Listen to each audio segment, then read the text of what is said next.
નમસ્કાર વિદ્યાર્થી મિત્રો, merchant engineering college electrical department સ્વાગત છે. આજે તમારે નવા સેમેસ્ટર એટલે કે 7મા સેમેસ્ટરમાં નવા સિલેબસ પ્રમાણે નવો સબ્જેક્ટ હાઈ વોલ્ટેજ એન્જિનિયરિંગ જે પહેલાં જૂના સિલેબસમાં 6થા સેમેસ્ટરમાં આવતો હતો, અત્યારે 7મા સેમેસ્ટરમાં ઓલમોસ્ટ બધો સિલેબસ સેમ જ છે. તો બરાબર, તો આજે એનો પ્રથમ લેક્ચરમાં આપણે સિલેબસની વિગતવાર ચર્ચા કરીશું. એના પછીના લેક્ચરમાં ડિટેલમાં આપણે જોઈશું. બરાબર, ઓકે. તો હાઈ વોલ્ટેજ એન્જિનિયરિંગ સબ્જેક્ટ છે, જેનો સબ્જેક્ટ કોડ છે 31709117. ઓકે, એનો સબ્જેક્ટ કોડ છે હાઈ વોલ્ટેજ એબીજે ઇલેક્ટ્રિકલ એન્જિનિયરિંગ છે. એમાં જેમ ઇલેક્ટ્રિકલ મશીન, પાવર સિસ્ટમ એનો મેઇન ભાગ છે, એ રીતે હાઈ વોલ્ટેજ બી એક મેઇન ભાગ જ છે. પણ આ કેવું છે, રિસર્ચ એન્ડ ડેવલપમેન્ટ વિંગનું કામ છે કે આમાં નવું સંશોધનો થતા જ રહે છે, ટેસ્ટિંગ થતા જ રહે છે. બરાબર, જે બી કંઈ લેટેસ્ટ અપડેટ છે આપણે જોતા રહીશું એમાં. ઓકે, તો સિલેબસ જોઈએ આપણે. High voltage engineering type of course છે પ્રોફેશનલ કોર કોર્સ, ઇલેક્ટ્રિકલ રેશનલમાં electrical power transmission is trending toward higher and higher voltage.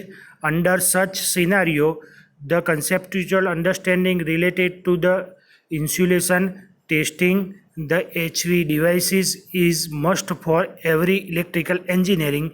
The subject deal with HV test, general device, measurement device over voltage including lightning and non destructing testing. એ હાલ આપણે વાત કરીએ એ પ્રમાણે કે electrical એન્જિનિયરિંગના દરેક વિદ્યાર્થીઓ એટલાનો હાઈ વોલ્ટેજની આ મેટરોનો એવરનેસ હોવું જોઈએ કે કયા કયા ઇન્સ્ટ્રુમેન્ટોથી હાઈ વોલ્ટેજ મેજર થાય છે, શા માટે મેજર કરવામાં આવે, એમાં પર ડે કેવા કેવા રિસર્ચો થતા જાય છે, જનરેટિંગ ડિવાઇસોને બધું. ઓકે, તો આપણે હાઈ વોલ્ટેજ એન્જિનિયરિંગની લેબ જોઈ છે.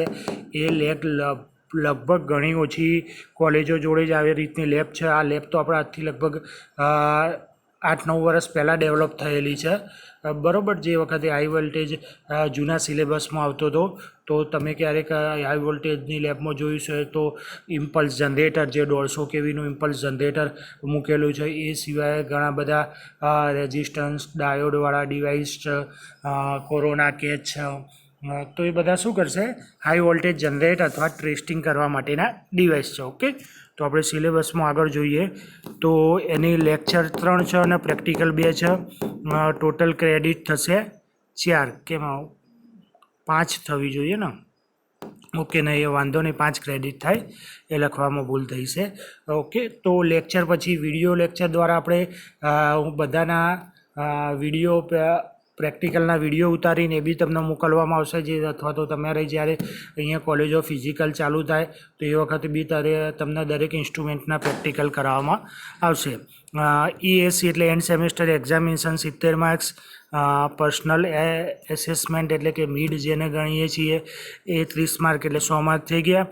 અને 30 માર્કનું તમારા એક્સટર્નલ વાયવા અને 20 માર્કના ઇન્ટરનલ વાયવા. એ પ્રમાણે ટોટલ 150ની ક્રેડિટ બીજા સબ્જેક્ટની જેમ આ સબ્જેક્ટની થઈ ગઈ છે. ઓકે, તો કન્ટેન્ટ વાઇઝ આપણે જોઈએ છીએ.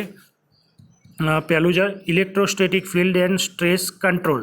એ ટોટલ અવર્સ 2 કલાકના લેક્ચર આપેલા છે. એમાં ડિટેલમાં છે electrical field distribution and breakdown strength of insulating material. એટલે કોઈ બી જે રબર છે, કાપડ, કાગળ, એ બધાની બ્રેકડાઉન સ્ટ્રેન્થ કેટલી હોય, કેટલા વોલ્ટેજ સુધી આપીએ તો એમાં બ્રેકડાઉન થાય ના થાય.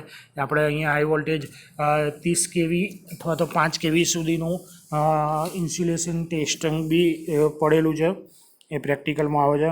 Field in homogeneous isotropic material, field in multi electrical isotropic material. Okay, તો એટલું સિલેબસ છે. સેકન્ડ છે numerical analysis of electrical field in high voltage equipment. એટલે કે ન્યુમેરિકલ મેથડો જુદી આપેલી છે.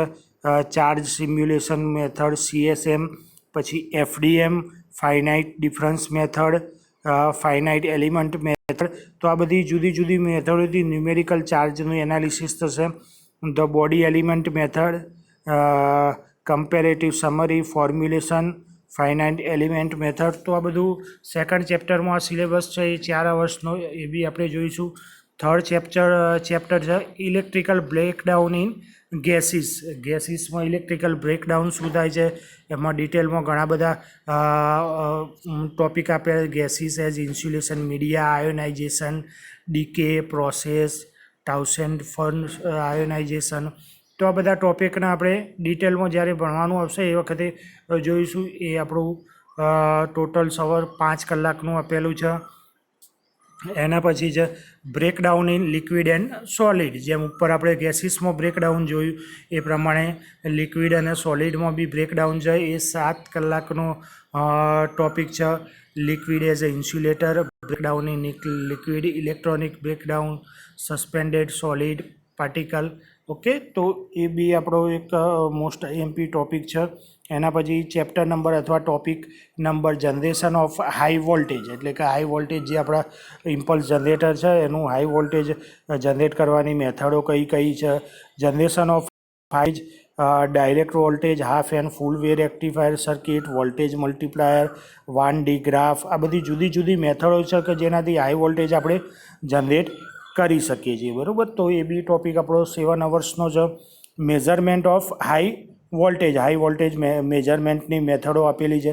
High voltage direct measurement, peak voltage measurement, એ બધી ડિટેલમાં આપણે જ્યારે આવશે એટલે ચર્ચા કરીશું. 7 છે over voltage and insulation coordination. તો ધ લાઇટનિંગ મિકેનિઝમ, એટલે જે સ્ટ્રોક પડતા હોય છે વીજળીના, એ ઓવર વોલ્ટેજ અથવા ઇન્સ્યુલેશન કોઓર્ડિનેશન એનો ટોપિક છે.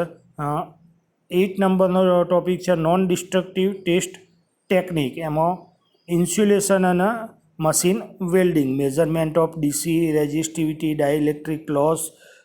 બરાબર, તો એ બધું ટોપિકો વિગતવાર જ્યારે આવશે એટલે ચર્ચા કરીશું. પછી લાસ્ટમાં બી એક ટોપિક આપેલો છે high voltage testing of insulator, bushing, testing of isolator and circuit breaker, testing of cable, testing of transformer, testing of surge diverter. એટલે કે આ બધા જે આપણે પાવર સ્ટેશનમાં જુદા જુદા આઇસોલેટર, ઇન્સ્યુલેટર, બુશ એ બધા મૂકેલા હોય છે, તો એનું હાઈ વોલ્ટેજ એટલે કે મેક્સિમમ કેટલા વોલ્ટેજ સુધી એ સહન કરી શકે, તો એની ડાયલેક્ટ્રિક સ્ટ્રેન્થ શું છે, બ્રેકડાઉન ક્યારે થાય, કે પાવર સ્ટેશનના વોલ્ટેજ હોય છે એ સિવાય બી ઘણી વખતે લાઇટનિંગ સ્ટોક પડતા હોય છે, તો એ વખતે ક્યાં સુધી મેક્સિમમ કેટલી સ્ટ્રેન્થ હોય તો એ વિથસ્ટેન્ડ એટલે મતલબ ઊભું રહી શકે, એ સિલેબસ છે. એના પછી શું આપેલું છે 10 to 20% weightage should be given to the example and short multiple question. એટલે શું કહે 10થી 20% દાખલા અથવા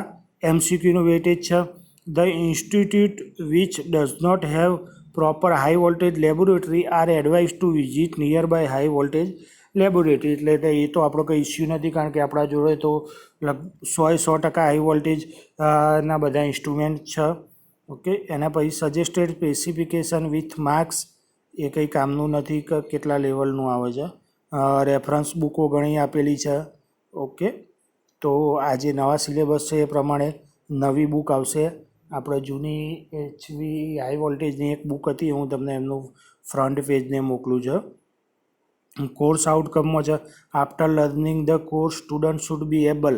તો ભણ્યા પછી આ સબ્જેક્ટ ભણ્યા પછી છોકરાઓને શું છે apply numerical method for engineering problem, recall breakdown mechanism, એટલે જે ન્યુમેરિકલ મેથડો છે એ ખ્યાલ આવજો. બ્રેકડાઉન સ્ટ્રેન્થ, સોલિડ લિક્વિડના ગેસીસની શું હોય, કેટલી હોય એ તમને મેજર કરતાને એનો આંકડો બી ખબર હોવો જોઈએ.